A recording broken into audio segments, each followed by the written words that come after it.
অনেক পড়াশোনা করার একটা বড় ফায়দা হচ্ছে যে এটা জানা যায় সব শেষে যে আমি কিছুই জানি না। এবং শিক্ষার্থীদের জন্য গোটা বিশ্ব খোলা, the entire world is open for you. তোমরা বিশ্ব জয় করতে পারো। তোমরা ঢাকা বিশ্ববিদ্যালয়ে যাবে, ঢাকা বিশ্ববিদ্যালয়ে যে আমাদের কোরআনের আলো ছড়িয়ে দেওয়ার দরকার আছে না নাই বলো?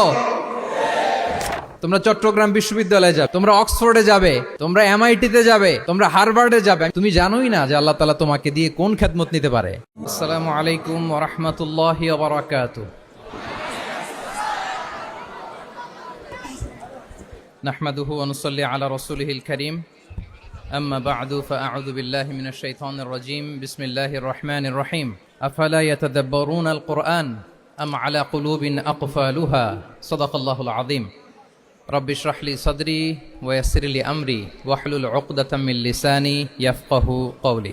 তানজিমুল উম্মাহ ফাউন্ডেশন কর্তৃক আয়োজিত 13তম হিফজুল কোরআন অ্যাওয়ার্ডের আজকের এই চমৎকার আয়োজনে, এই চমৎকার অনুষ্ঠানে আপনারা যারা উপস্থিত হয়েছেন আপনাদের সবাইকে জানাচ্ছি আন্তরিক শুভেচ্ছা এবং মোবারকবাদ। আহলান ওয়া সাহলান ওয়া মারহাবান বিকুম ফি হাযাল লিকা আত-তাইয়্যিব আল মুবারাক। আমি শুরুতেই আল্লাহ রাব্বুল ইজ্জা ওয়াল জালালের দরবারে শুকরিয়া জ্ঞাপন করছি, যিনি আমাদেরকে এরকম চমৎকার একটি বরকতময় প্রোগ্রামে একত্রিত করেছেন। আমরা সবাই পড়ছি কালিমাতুশ শুকর আলহামদুলিল্লাহ। আল্লাহ তাআলার দরবারে শুকরিয়া জ্ঞাপনের পাশাপাশি আমি আজকের প্রোগ্রামের যারা অর্গানাইজার, আয়োজক, তাদেরকে অন্তরের অন্তঃস্থল থেকে শুকরিয়া জানাতে চাই। এরকম চমৎকার প্রোগ্রামে আমাকে ইনভাইট করবার জন্য আমি অত্যন্ত সম্মানিত বোধ করছি। এরকম চমৎকার একটি কোরআনের প্রোগ্রামে অংশগ্রহণ করার সুযোগ পেয়ে আজকের প্রোগ্রামে উপস্থিত আছেন তানজিমুল উম্মাহ ফাউন্ডেশনের সম্মানিত পরিচালনা পর্ষদ, উপস্থিত আছেন তানজিমুল উম্মাহ ফাউন্ডেশনের সম্মানিত শিক্ষকবৃন্দ, শুভাকাঙ্ক্ষীবৃন্দ, অভিভাবক মণ্ডলী এবং হেফজ কমপ্লিট করা শিক্ষার্থী বন্ধুরা,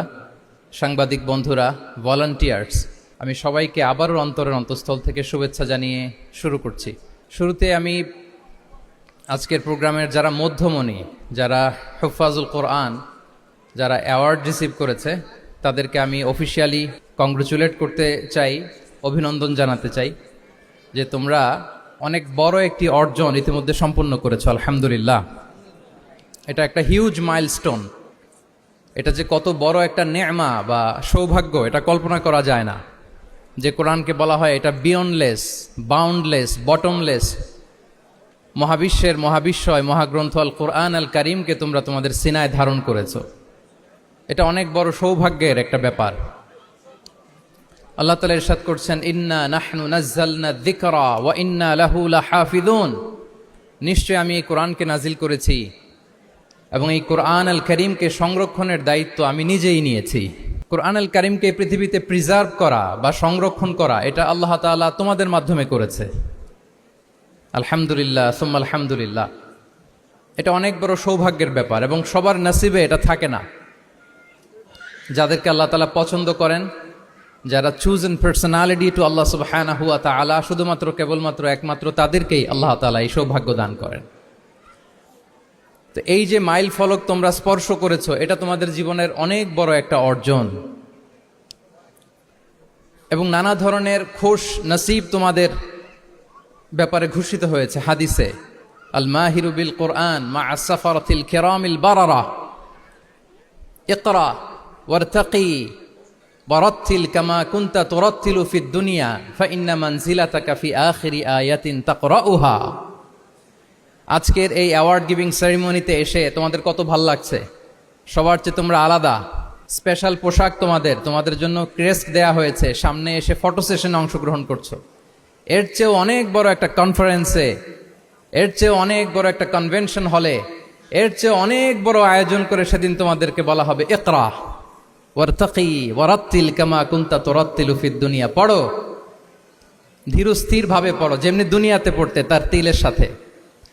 ঠিক যতটুকু পড়বে ততটুকু করবা, আল্লাহর সান্নিধ্য তোমরা পাবে। যতটুকু পড়বে ঠিক ততটুকু জান্নাতে তোমাদের ভবনগুলো উঁচু হতে থাকবে। আল্লাহু আকবার। এখন তোমাদের কেমন ফিল হচ্ছে? এই দুনিয়াতেই যদি এত চমৎকার অ্যাওয়ার্ড গিভিং সেরিমনিতে তোমাদেরকে সম্মান দেয়া হয়, সেদিনের সেই প্রোগ্রামে যদি তোমরা অংশগ্রহণ করতে পারো কেমন লাগবে তোমাদের বলো? ভাল লাগবে সেদিন? আমরা সেদিনের সেই মাহেন্দ্র ক্ষণে যেন আমরা রিওয়ার্ডেড হতে পারি, পুরস্কৃত হতে পারি, সেই প্রত্যাশা আমরা আল্লাহর কাছে রাখছি। আমরা সবাই পড়ছি আল্লাহুম্মা আমিন। তো এই যে বিশাল এক কর্মযজ্ঞ তোমরা শেষ করেছো, আল্লাহর কালামকে তোমরা হেফজ করেছো, এখানেই শেষ নয়। This is just beginning. এটা কেবল শুরু। এটা কেবল কি? এটা কেবল শুরু। এই যে মাইল ফলক তোমরা স্পর্শ করেছো, এরপরে অনেক দূর তোমাদেরকে যেতে হবে, মাইলস টু গো, অনেক দূর যেতে হবে। এখন যেটা তোমাদের করতে হবে, কনসিস্টেন্ট রিভিশনে থাকতে হবে, মোরাজা করতে হবে এই কোরআনকে। এই কোরআনকে হেফজ করে ফেলা এটা সহজ, কিন্তু এটাকে টিকিয়ে রাখা বড্ড কঠিন। আমরা অনেক হাফেজে কোরআনদের সাথে পরিচয় হয়, তারা বলে যে শেখ হেফজ করেছিলাম কিন্তু এখন মনে নাই, ভুলে যায়। তো হেফজ করে ফেলাটা সহজ, কিন্তু এটা সিনায় রাখা মরণ অবধি, যতদিন দুনিয়াতে বেঁচে থাকি ঠিক ততদিন এই কোরআনকে প্রিজার্ভ করা, সিনাতে রাখা, এটা বড্ড কঠিন, অনেক বড় চ্যালেঞ্জ এটা তোমাদের জন্য। সো এই continuous revision of the holy Quran, এটা তোমাদের লাগবে। আল মুদাওয়ামাতু আলা কিরাআতিল কোরআন, প্রতিদিন ডেইলি বেসিসে এটা তোমাদের ডেইলি ওজিফা করে নিতে হবে। আমি সম্মানিত অভিভাবকবৃন্দ যারা আছেন তাদেরকেও বলবো যে এটা একটা টিম ওয়ার্ক, আপনাকেও হেল্প করতে হবে এখানে। আপনার বাচ্চা কোরআন তেলাওয়াত করবে, আপনাকে শোনাবে, আপনি তাদেরকে শোনাবেন।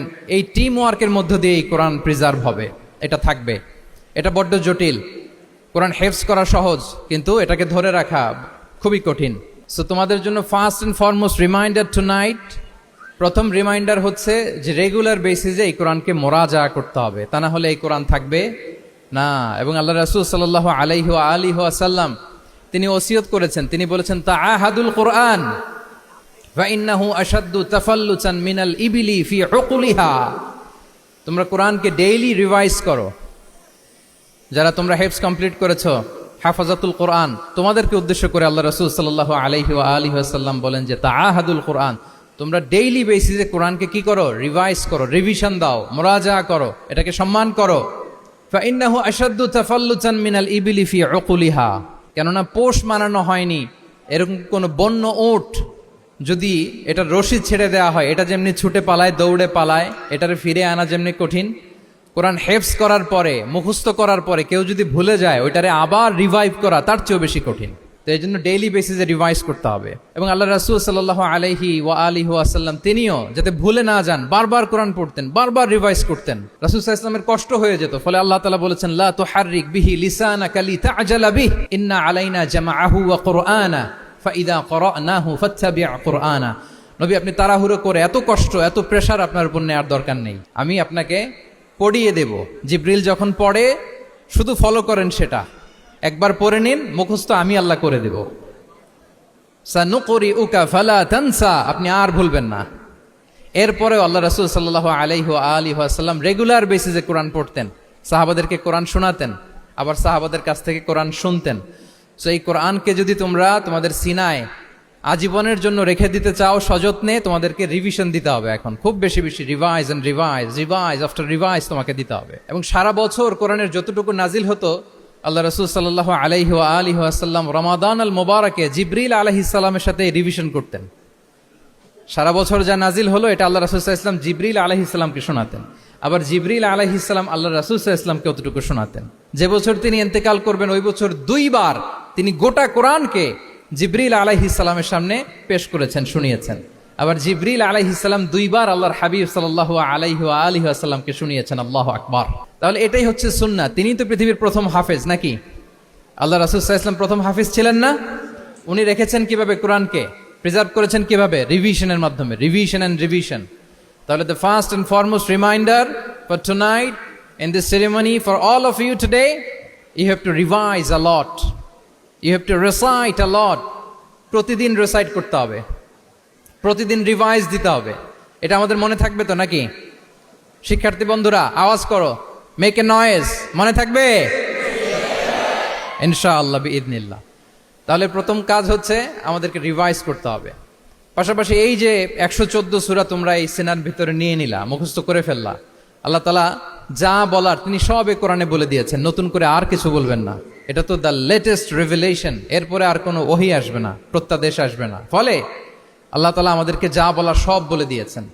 মুখস্থ করার বড় কাজ এখন যেহেতু শেষ, এবার আমরা বোঝার জন্য উঠে পড়ে লাগবো। কোরআনকে বুঝতে হবে আমাদের মাতৃভাষায়। এই কোরআনের মর্মবাণী, মর্মার্থ, আল্লাহ তাআলা কি ডুজ এন্ড ডোন্টস আমাদের জন্য দিয়েছেন, কি করা যাবে কি করা যাবে না, সব তিনি বলে দিয়েছেন।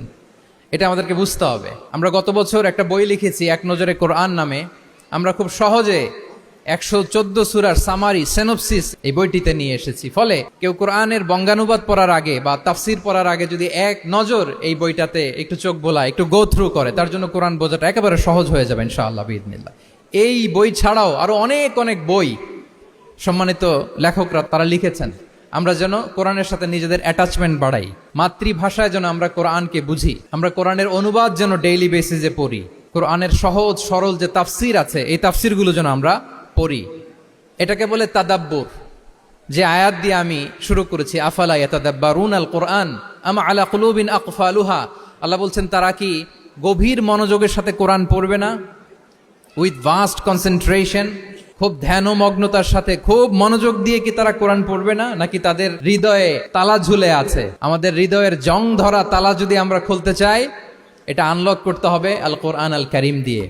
তাহলে প্রথম রিমাইন্ডার হচ্ছে রিভিশন। আমার প্রিয় হাফেজ ভাই এবং বোনেরা, আমরা যেন রিভিশন দেই বেশি বেশি। 2 নম্বর কথা হচ্ছে আমরা যেন কোরআনের মর্মবাণী বাংলায় বুঝবার চেষ্টা করি, কোরআনের তাফসির যেন আমরা পড়ি, আমরা যেন তাদাব্বুরে কোরআন করি, কোরআনের যে রিফ্লেকশনগুলো আছে এগুলো যেন আমরা ধারণ করতে পারি। তাদাব্বুর শব্দটা বেসিক্যালি এসেছে আরবি শব্দ দুবুর থেকে। দুবুর, দুবুর শব্দের অর্থ হচ্ছে পেছন, যে কোনো জিনিসের পেছনকে বলে, আমাদের পেছনটাকেও বলে দুবুর। তো তাদাব্বুরে কোরআন মানে হচ্ছে কোরআনের যে বাহ্যিক আয়াতের যে অর্থ, এর পেছনের যে গল্পটা, পেছনের যে রহস্য, এই আয়াতের পেছনের যে রহস্য, এটাকে উদ্ঘাটন করার চেষ্টা করা, আত্মনিমগ্ন হওয়া কোরআনের রহস্য উন্মোচনের জন্য, ধ্যানমগ্ন হওয়া, খুব গভীর মনোযোগ দিয়ে with vast concentration and attention কোরআনকে পড়াকে বলে তাদাব্বুরে কোরআন। তাহলে রিভিশনের পাশাপাশি আমাদেরকে তাদাব্বুরে কোরআন করতে হবে। কি পারা যাবে তো ইনশাআল্লাহ?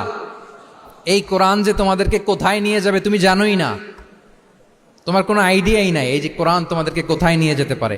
এবং শিক্ষার্থীদের জন্য গোটা বিশ্ব খোলা, the entire world is open for you. তোমরা বিশ্ব জয় করতে পারো, তোমরা ঢাকা বিশ্ববিদ্যালয়ে যাবে, তোমরা চট্টগ্রাম বিশ্ববিদ্যালয়ে যাবে। এই যে তোমাদের এক বড় ভাই বসে আছে ডাকসুর ভিপি সাদিক কায়েম, ঢাকা বিশ্ববিদ্যালয়ে যে আমাদের কোরআনের আলো ছড়িয়ে দেওয়ার দরকার আছে না নাই বলো? তোমরা অক্সফোর্ডে যাবে, তোমরা এমআইটিতে যাবে, তোমরা হার্ভার্ডে যাবে, আমি হার্ভার্ডে গিয়েছি, এমআইটিতে গিয়েছি, তোমরা ইয়েল ইউনিভার্সিটিতে যাবে, সেখানে যে কোরআনের আলো ছড়িয়ে দিবে ইনশাআল্লাহ বলি সবাই। তাহলে শিক্ষার্থীদের জন্য গোটা বিশ্ব খোলা। তুমি জানোই না যে আল্লাহ তাআলা তোমাকে কোথায় নিবে। খুত্তাতুল্লাহি আ'যামু মিন খুত্তাতিকুম, আল্লাহর প্ল্যান তোমার প্ল্যানের চাইতে অনেক অনেক বড়।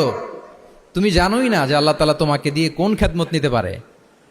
সো আমরা যেন তাদাব্বুরে কোরআন করি, কোরআনে যে আল্লাহ জেমসগুলো দিয়েছেন এগুলোর সাথে নিজেদের অ্যাটাচমেন্ট যেন আমরা বাড়াই, একটু একটু করে যেন পড়ি। এবং সাহাবা রিদওয়ানুল্লাহি তাআলা আলাইহিম আজমাইন, ওনাদের হ্যাবিট এটাই ছিল, ওনারা তাড়াহুড়ো করে কোরআন পড়তেন না, একটু একটু করে পড়তেন। তোমাদের তো 2 বছর কিংবা 3 বছরে হেফজ শেষ হয়ে যাওয়ার কথা নাকি? তাদের কয় বছর লেগেছে হেফজ করতে? 3 বছর। আচ্ছা, তোমরা কি জানো ওমরে ফারুক রাদিয়াল্লাহু তাআলা আনহু উনি সূরা বাকারা হেফজ করতে সময় নিয়েছিলেন 12 বছর। ওনাদের অভ্যেস ছিল তারা তাদাব্বুরে কোরআন করে করে আগাতেন। 10 আয়াত পড়তেন, এটাকে মুখস্থ করতেন, এটার অর্থ বুঝতেন, এটার উপর আমল করতেন, এটাকে ধারণ করতেন, এটার উপর সাধনা করতেন, এটারে ডাইজেস্ট করা শেষ, এরপরে 10 আয়াত, আবার একই সিস্টেমে 10 আয়াত পরে এরপরে 10 আয়াত। এভাবে সূরা বাকারা শেষ করতে উনি সময় নিয়েছিলেন কয় বছর? 12 বছর। এবং যেদিন সূরা বাকারা কমপ্লিট করেছিলেন ওদিন উট জবাই করে সবাইকে খাইয়েছিলেন। সুবহানাল্লাহি ওয়া বিহামদি। ওনারা কোরআন জানাটাকে সেলিব্রেট করতেন। আল্লাহু আকবার। সো আমরা যেন তাদাব্বুরে কোরআন করি। তাহলে আমার রিমাইন্ডারগুলো খেয়াল রাখতে হবে। 1 নম্বরে কি বলেছি? Revision. Let's say all together. 1 নম্বরে কি ছিল? রিভিশন। 2 নম্বরে তাদাব্বুরে কোরআন। সবাই বলি 2 নম্বরে কি ছিল? তাদাব্বুরে কোরআন। বুঝে বুঝে কোরআনের মেসেজগুলোকে হৃদয়ঙ্গম করা, একটু একটু করে হৃদয়ঙ্গম করা, একবারে সব না। কারণ কোরআন নাজিলও হয়েছে একটু একটু করে। হাসাবা হাওয়াইজিল বাশার, মানুষের যত প্রয়োজন ছিল প্রয়োজনের প্রেক্ষাপটে চাহিদার আলোকে একটু একটু করে 23 বছরের লম্বায় লং পিরিয়ড অফ টাইমে কোরআন নাজিল হয়েছে। কোরআন কিন্তু তাওরাত, জাবুর, ইনজিলের মতো, তাওরাতের মতো, জাবুরের মতো কিন্তু কোরআন একবারে নাজিল হয়ে যায়নি। তাওরাত, জাবুর কিন্তু একবারে এট এ টাইমে নাজিল হয়েছে, কিন্তু কোরআন নাজিল হয়েছে কত বছরের সময় নিয়ে? 23 বছর, 23 ইয়ার্স। 23 বছরের লং পিরিয়ড অফ টাইম নিয়েছে। গারে হেরাতে প্রথমে শুরু, মক্কা থেকে প্রায় 10 কিলোমিটার উত্তর পূর্বে 634 মিটার উঁচু প্রথমে নাজিল হলো ইকরা বিসমি রাব্বিকাল্লাযী খালাক, read in the name of your lord who has created, পরে তোমার প্রভুর নামে যিনি শিখিয়েছেন। এই তো নাজিল হতে লাগলো, কখনো মক্কায়, কখনো মদিনায়, কখনো ঘরে, কখনো বাইরে, কখনো মরুভূমিতে, কখনো বাজারে, কখনো যুদ্ধের ময়দানে। রাসূল যেখানে, সাথে সাথে কোরআনও সেখানে, একটু একটু করে। আল্লাহ রাসূল সাল্লাল্লাহু আলাইহি ওয়া আলিহি ওয়াসাল্লাম উনি ওনার জীবনে, পরিবারে, সমাজে যখনই কোনো সংকটের মুখোমুখি হয়েছেন তখনই সমাধান হয়ে হাজির হয়েছে কোরআন। সুবহানাল্লাহ বিহামদিহি। যখনই সংকট তখনই কি কোরআন, যখনই কোনো প্রবলেম ফেস করেছেন কোরআন, কারণ কোরআন হচ্ছে দ্য প্রবলেম সলভিং মেথোডোলজি। যখনই সমস্যা সমাধান নিয়ে হাজির হয়েছে কোরআন। তাহলে আমরা যেন তাদাব্বুরে কোরআন করি। পৃথিবীর সবচাইতে ইন্টারেক্টিভ বুক এটা, একটু একটু করে নাজিল হয়েছে, খুবই জীবন ঘনিষ্ঠ। তোমরা যত পড়বে, যত রিসার্চ করবে, যত এক্সপ্লোর করবে, তত এই জ্ঞান, এই নলেজ, এই রহস্য তোমাদের কাছে ধরা দেবে। তাহলে 1 নম্বরে হচ্ছে রিভিশন, 2 নম্বরে হচ্ছে তাদাব্বুরে কোরআন, যেটা বলেছি যে এটা ইন্টারেক্টিভ বুক। যখনই রাসূল সাল্লাল্লাহু আলাইহি ওয়াসাল্লাম সমস্যার সম্মুখীন হয়েছেন তখনই কোরআন আলোকবর্তিকা হয়ে হাজির হয়েছে। এবং কোরআনকে আল্লাহ আলো বলেছেন অনেক জায়গায়, ওয়া আনসালনা ইলাইকুম নূরাম মুবিনা, নূর বলেছেন আল্লাহ তাআলা, এটা আলোকবর্তিকা। কিতাবুন আনসালনাহু ইলাইকা লিতুখরিজান নাসা মিনাজ যুলুমাতি ইলান নূর, অন্ধকারাচ্ছন্ন মানুষগুলোকে আলোর পথে নেয়ার জন্য আল্লাহ তাআলা এই কিতাবকে পাঠিয়েছেন, ক্রাইটেরিয়ান করে পাঠিয়েছেন। এই কোরআনের সাথে যদি আমার প্রিয় শিক্ষার্থী বন্ধুরা তোমাদের অ্যাটাচমেন্ট গড়ে ওঠে, সারা জীবনের জন্য তুমি সেফ। It's a criterion. কোরআন পড়লে, কোরআন জানলে কোনটা সত্য কোনটা মিথ্যা কোরআনের লেন্স দিয়ে তুমি পরখ করতে পারবে। এটাকে আল্লাহ তাআলা বলেছেন আল ফুরকান, তাবারাকাল্লাযী নাযালাল ফুরকানা আলা আবদিহি লিয়াকুনা লিল আলামিনা নাযীরা। ফুরকান মানে the criterion, it differentiates between right and wrong, কোনটা সত্য কোনটা মিথ্যা, কোনটা ভালো কোনটা মন্দ। এটা কোরআনের লেন্স দিয়ে যদি তুমি পরখ করো, তোমার জন্য গোটা বিশ্বটা সহজ হয়ে যাবে, কোনটা সত্য তুমি সহজেই বুঝতে পারবে। তাহলে আমরা ডেইলি বেসিসে রিভিশন দিব, আমরা কোরআনের সাথে নিজেদের অ্যাটাচমেন্টকে বাড়াবো। রেগুলার বেসিসে আমরা তাদাব্বুরে কোরআন করব। কি করব তো ইনশাআল্লাহ? সবাই একসাথে আওয়াজ করে পড়ে ইনশাআল্লাহ। বিশাল এক কর্মযজ্ঞ তোমরা শেষ করেছো, এবার নতুন কর্মযজ্ঞের পথে তোমরা হাঁটবে। কোরআন তোমরা মেমোরাইজ করেছো এবং এখন জ্ঞানের অন্যান্য যে ব্রাঞ্চ আছে, শাখা প্রশাখা আছে, সেগুলোতে তোমরা বিচরণ করবে। জ্ঞানার্জনের একটা মূলনীতি তোমাদের সাথে আজকের এই প্রোগ্রামে শেয়ার করে আমি আমার সংক্ষিপ্ত আলোচনা শেষ করব। ইসলামিক জ্ঞান হোক কিংবা কনভেনশনাল জ্ঞান হোক, জ্ঞানার্জনের জন্য 3টা বিষয় অপরিহার্য, এটা আমাদের খেয়াল রাখতে হবে। 1 নম্বর হচ্ছে বিনয়, 2 নম্বর হচ্ছে সফর, 3 নম্বর হচ্ছে সবর। এবার আমি জিজ্ঞেস করি, তোমাদের মুখ থেকে আমি শুনতে চাই, বলো জ্ঞানার্জনের জন্য অপরিহার্য বিষয় কয়টা? 1 নম্বরে বিনয়, 2 নম্বরে সফর, 3 নম্বরে সবর। এই 3টাই লাগবে। বিনয়ী হইতে হবে, ডাউন টু আর্থ হইতে হবে। বিনয়ী না হলে, মুতাওয়াদি না হলে আল্লাহ তাআলা এলেমের নূর দিয়ে ওই ব্যক্তিকে ধন্য করেন না। বিনয়ী হইতে হবে। বলা যাবে না যে আমি সব শিখে ফেলছি, আমি সব জানি, আসলে কিছুই জানি না, আসলে কিছুই জানি না। অনেক পড়াশোনা করার একটা বড় সুবিধা হচ্ছে আমি যে কিছুই জানি না এটা জানা যায়। যারা অনেক পড়াশোনা করে, গভীর জ্ঞান অর্জন করে, অনেক পড়াশোনা করার একটা বড় ফায়দা হচ্ছে যে এটা জানা যায় সব শেষে যে আমি কিছুই জানি না। আবুন নাওয়াস একটা চমৎকার কবিতা লিখেছেন, উনি বলেছেন ফাকুল লিমান ইয়াদঈ ফিল ইলমি ফালসাফাতান হাফিজতা শাইআন ওয়া গাবাত আনকা আশিয়াউ। যে বলে যে আমি সব জানি, তুমি তার বৃদ্ধাঙ্গুলি দেখিয়ে বলা তুমি কিছুই জানো না, তুমি অল্প কিছু জেনেছো। মহাবিশ্বের অনেক রহস্য তোমার কাছে এখন অধরা, এখনো অধরা, অজানা। ওয়া ফাওকা কুল্লি যী ইলমিন আলিম, জ্ঞানীর উপরও জ্ঞানী আছে, জাননেওয়ালার উপরও জাননেওয়ালা আছে। তাহলে বিনয় যেন আমাদের পোশাক হয়, আমরা যেন বিনয়ী হই। আমরা যার কাছ থেকে নলেজ নিব, ইলম নিব, তার কাছে বিনয়ী হইতে হবে। যেই পাত্রে পানি ঢালবো এটা থাকবে নিচে, আর যেই গ্লাস থেকে ঢালা হবে ওইটা থাকে উপরে। মুসা আলাইহিস সালাম একবার বনি ইসরাইলের মাঝে আলোচনা করছিলেন, হঠাৎ এক লোক বলে যে ইয়া নবী আল্লাহ মান আ'লামু ফিল আরদ, বর্তমান পৃথিবীতে সবচেয়ে বড় জ্ঞানী কে? তো মুসা আলাইহিস সালাম বলে ফেললেন আনা, আমি সবচেয়ে বড় জ্ঞানী। এটা ভুল বলেন নাই, কারণ যাকে আল্লাহ তাআলা ওহির জ্ঞানে ধন্য করেন তিনিই তো সবচেয়ে বড় জ্ঞানী। তো আল্লাহ তাআলা এই রেসপন্সটা, এই আনসারটা পছন্দ করেন না। আল্লাহ তাআলা চাচ্ছিলেন মুসা আলাইহিস সালাম যদি বলতো যে আল্লাহই ভালো জানে বা আল্লাহু আ'লাম, আল্লাহই সবচেয়ে জ্ঞানী, এটা আল্লাহ পছন্দ করতেন। তো উনি যখন বলে ফেলছেন আমি, আল্লাহ বলে না মুসা, তুমি যে বলে ফেললে আমি সবচেয়ে বড় জ্ঞানী, তুমি তো সবচেয়ে বড় জ্ঞানী নও, তোমার চেয়ে বড় জ্ঞানী আছে। শুনে তো মুসা আলাইহিস সালাম অবাক, কি আমার চেয়ে বড় জ্ঞানী কোথায়? আল্লাহ বললেন ইযহাব ইলা মাজমাইল বাহরাইন, দুই সাগরের মিলনস্থলে যাও, ওখানে আমার এক বান্দা আছে ইসমুহু খাদির। ওই খাদির, যারে আমরা বাংলায় খিজির বলি আর কি, এই খিজির তোমার চেয়েও জ্ঞানী। আল্লাহু আকবার। আপনারা সূরা কাহাফের তাফসীর পড়লে জানতে পারবেন। গেলেন, নৌকার মধ্যে বসা, হঠাৎ একটা চড়ুই পাখি এসে সাগরের পানি খাচ্ছে। অনেক, to make the long story short, বড় স্টোরিকে আমি ছোট করে বলছি। দুইজন নৌকায় বসা, একটা চড়ুই পাখি এসে সাগরের পানি খায়। তো খিজির আলাইহিস সালাম বললেন মুসা, চড়ুই পাখিটা দেখতে পাচ্ছ? মুসা আলাইহিস সালাম বললেন হ্যাঁ দেখতে পাচ্ছি। চড়ুই পাখি যে পানি খেলো এইমাত্র, এটা দেখেছো? হ্যাঁ দেখেছি। পানি খাওয়ার কারণে চড়ুই পাখির চঞ্চুতে মানে ঠোঁটে যে একটু সাগরের ছিটে ফোটা পানি লেগেছে, দেখেছো? মুসা আলাইহিস সালাম বললেন হ্যাঁ দেখেছি। তো খিজির আলাইহিস সালাম বললেন এই যে সাগর থেকে, মহাসাগর থেকে পানি খাওয়ার কারণে চড়ুই পাখির ঠোঁটে সামান্য সাগরের ছিটে ফোটা পানি যতটুকু ঠোঁটে লেগে আছে, এটা হচ্ছে তোমার, আমার আর মহাবিশ্বে আমরা যারা আছি সবার জ্ঞান। আর এই পড়ে থাকা মহাসাগরের পানি হচ্ছে আল্লাহর জ্ঞান। চড়ুই পাখির ঠোঁটে লাগা পানি তোমার, আমার আর পৃথিবীর সবার, আমাদের যে জ্ঞান আল্লাহ দিয়েছেন এটা। আর মহাসাগরের পানিগুলো কার জ্ঞান? ওয়ামা উতিতুম মিনাল ইলমি ইল্লা কালিলা। আল্লাহ বলেন একেবারে একেবারে ভেরি লিটল, যত সামান্য জ্ঞান দিয়ে আমি তোমাদেরকে দুনিয়ায় পাঠিয়েছি। এজন্য আমি সব জানি, এটা আজকে থেকে আমরা আর বলবো? আমার শিক্ষার্থী বন্ধুরা নয়েজ করো, বলো আমরা বলবো আল্লাহু আ'লাম। আল্লাহ ভালো জানেন। সাহাবাদের এই বৈশিষ্ট্য ছিল, ওনারাও বলতেন আল্লাহু ওয়া রাসূলুহু আ'লাম, আল্লাহ এবং আল্লাহ রাসূল ভালো জানেন। এবং আমাদের ক্লাসিক স্কলারদের এই বৈশিষ্ট্যটা ছিল, অনেক প্রশ্নের উত্তর ওনারা দিতেন না। আমাদেরকে তো প্রশ্ন করলে আমরা হুটহাট উত্তর দিয়ে দিই। অন অ্যান অ্যাভারেজে 10টা প্রশ্ন করলে ইমাম মালিক এর মধ্যে অধিকাংশ প্রশ্নের উত্তরে বলতেন আনা লা আ'লাম, আমি জানি না। আমি জানি না এটা যখন আমরা বলতে শিখি, তখনই বেসিকলি আমরা নলেজেবল হয়ে উঠি, জ্ঞানী হয়ে উঠি। তাহলে জ্ঞানার্জনের জন্য অপরিহার্য কয়টা বিষয় বলেছিলাম, মনে আছে না? ঘটনা শুনতে শুনতে কয়টা মোট? 1 নম্বরে বিনয়। আমরা বিনয়ী হব। আওয়াজ করে বলি আমরা কি হব?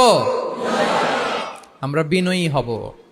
এই যে আমরা কোরআন হেফজ করলাম, এরপরে তুমি যদি বুখারী হেফজ করো, মুসলিম হেফজ করো, এটা তোমার বাহ্যিক জ্ঞান অর্জন হয়েছে। জ্ঞানের দুইটা সাইড, একটা ইন্টারনাল নলেজ আর একটা হচ্ছে এক্সটার্নাল নলেজ। বাহ্যিক জ্ঞান এটা হয়েছে, আরেকটা আছে ইন্টারনাল নলেজ, এটাকে বলে অন্তর্নিহিত জ্ঞান। ইলমে লাদুন্নি ওয়া আল্লামনাহু মিন লাদুন্না ইলমা। এইটা শুধু কোরআন হেফজ করলেই হয় না, এটা কোরআন পড়ার পরে, হাদিস পড়ার পরে, এগুলোর উপর আমল করার পরে, বছরের পর বছর সাধনা করার পরে আল্লাহ তাআলা কোনো ব্যক্তিকে ইলমের নূর দেন। এটা এত সহজ না। আমরা এক্সটার্নাল নলেজ, বাহ্যিক জ্ঞান খুব সহজেই রিসিভ করতে পারি, কিন্তু ইন্টারনাল নলেজ, যেটা অন্তর্নিহিত জ্ঞান, যেটা তোমার দূরদৃষ্টি বাড়াবে, তোমার ফেরাসাত বাড়াবে, তোমার বিচক্ষণতা বাড়াবে, তোমার ফার সাইটেডনেসকে বাড়াবে, ওই অন্তর্নিহিত জ্ঞানের জন্য বছরের পর বছর সাধনা করতে হয়। সো আমরা যেন বিনয়ী হই, এটা হচ্ছে নাম্বার 1। 2 নাম্বার কি বলেছিলাম? সফর। ফানজুরু কাইফা কানা আকিবাতুল মুকাজ্জিবিন। আল্লাহ বলে সফর করো, সিরু ফিল আরদ, ট্রাভেল করো। ট্রাভেল করলে তোমার চোখ খুলে যাবে। তুমি যদি পেট্রাতে যাও, জর্ডানের পেট্রায়, তোমার চোখ খুলে যাবে। তুমি যদি ফেরাউনের লাশ দেখে আসো, তুমি অবাক হয়ে যাবে। তুমি যদি জর্ডানের ডেড সি ঘুরে আসো, তুমি অবাক হয়ে যাবে। 1000টা বই পড়ে তুমি ওই জ্ঞান অর্জন করতে পারবে না, যেই জ্ঞান তুমি ট্রাভেলিং করে অর্জন করতে পারবে। তাহলে ভ্রমণ করতে হবে। আর 3 নম্বরে কি বলেছিলাম? সবর, মানে হার্ড ওয়ার্কিং হইতে হবে। পরিশ্রমের কোনো বিকল্প নাই। There is no alternative to be hard working. কোনো বিকল্প নেই, হার্ড ওয়ার্ক তোমাকে করতেই হবে। এটাই সবর। এই 3টা প্রশিক্ষণই আল্লাহ তাআলা মুসা আলাইহিস সালামকে দিয়েছিলেন। লম্বা ঘটনা, তিনি খিজির আলাইহিস সালামের সাথে সফরও করেছেন, ওনার কাছে যে বিনয়ী হয়েছেন। তারপরে বারবার উনি ধৈর্য হারা হয়ে যাচ্ছিলেন, আল্লাহ ধৈর্যেরও পরীক্ষা নিয়েছেন। তাহলে বিনয়, সফর এবং সবর, এই 3টা জিনিস জ্ঞানার্জনের জন্য অপরিহার্য। এই ফিচারগুলো দিয়ে, এই ক্যারেক্টারিস্টিক্সগুলো দিয়ে যেন আল্লাহ তাআলা আমাদেরকে ধন্য করে। আমরা সবাই পড়ি আমিন। আমরা আল্লাহর কোরআনকে যেভাবে হৃদয়ে ধারণ করতে পেরেছি, আমরা যেন কোরআনের তাদাব্বুরের মধ্য দিয়ে, কোরআনের রিফ্লেকশনগুলোর সাথে নিজেদের অ্যাটাচমেন্ট বাড়ানোর মধ্য দিয়ে আলোকিত মানুষ হতে পারি। আল্লাহ তাআলা আমাদেরকে তৌফিক দান করুক। আমি আবারও তানজিমুল উম্মাহ ফাউন্ডেশনকে অন্তরের অন্তঃস্থল থেকে শুভেচ্ছা জানিয়ে এবং তোমাদের যে এই চমৎকার সাফল্য, এই সাফল্যর ধারাবাহিকতা কামনা করে তোমাদের জন্য প্রাণ ঢালা অফুরান দোয়া এবং ভালোবাসা রেখে আমার সংক্ষিপ্ত আলোচনা এখানেই শেষ করছি। আল্লাহ তাআলা আমাদের সবাইকে কথাগুলো বোঝা আর আমল করার তৌফিক দান করুক। হাদা মা ইনদি ওয়াল ইলমু ইনদাল্লাহি আলাইহি তাওয়াক্কালতু ওয়া ইলাইহি উনীব। আসসালামু আলাইকুম ওয়া রাহমাতুল্লাহি ওয়া বারাকাতুহু।